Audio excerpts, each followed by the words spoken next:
কানাডায় ঈদ আনন্দ আড্ডার আয়োজন করলেন মন্ট্রিয়ালের কমিউনিটির পরিচিত মুখ শাহ আলম মোল্লা ও মিসবাহ মঞ্জুর। ঈদের আনন্দ আড্ডায় উপস্থিত ছিলেন স্থানীয় এমপি ও সিটি কাউন্সিল।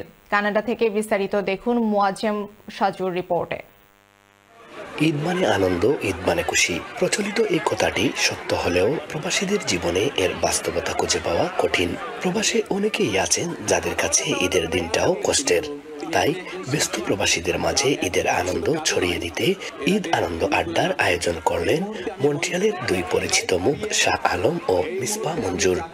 আশা রাখি আমরা তাদের আনন্দ দিতে পারছি। যদি তাদের আনন্দ দিতে পারি সেটাই আমাদের স্বার্থ। নতুনরাও এসেছে এবং সবাই ব্যস্ততার মধ্যেও ঈদ কাটিয়েছে, তো তাদেরকে মূলত আনন্দ দেওয়ার জন্য আমরা এই আয়োজন করেছি, যাতে আমরা ঈদ উদযাপন করতে পারি, আনন্দ ভাগাভাগি করতে পারি। প্রবাসের দুঃখ কষ্টের সঙ্গে বিরামহীন যুদ্ধ করা মানুষদের নিয়ে এই আয়োজনের প্রশংসা করলেন অনেকেই। তারা শাহ আলম মোল্লা ও মিসবাহ মঞ্জুরের এই উদ্যোগ অব্যাহত রাখার আহ্বান জানান। এখানে অনেকে কাজ এবং মানসিক অনেক সমস্যায় থাকি, যার কারণে এই মিলন মেলাটা আমাদের মানসিক প্রশান্তি এনে দেয়। ঈদের এই আনন্দ আড্ডায় উপস্থিত ছিলেন এমপি অ্যান্থনি হাউসফাদার ও সিটি কাউন্সিলর সনি মরুজ। তাছাড়া মন্ট্রিয়ালের বিভিন্ন সামাজিক ও রাজনৈতিক সংগঠনের নেতাদের পাশাপাশি প্রায় 5 শতাধিক বাংলাদেশি প্রবাসী উপস্থিত ছিলেন।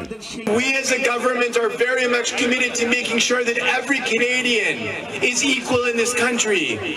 Whatever your faith, whether you're born in Canada or born abroad, each and everybody is equal. কানাডার মন্ট্রিয়াল থেকে মুয়াজ্জেম সাজু, চ্যানেল নিউজ।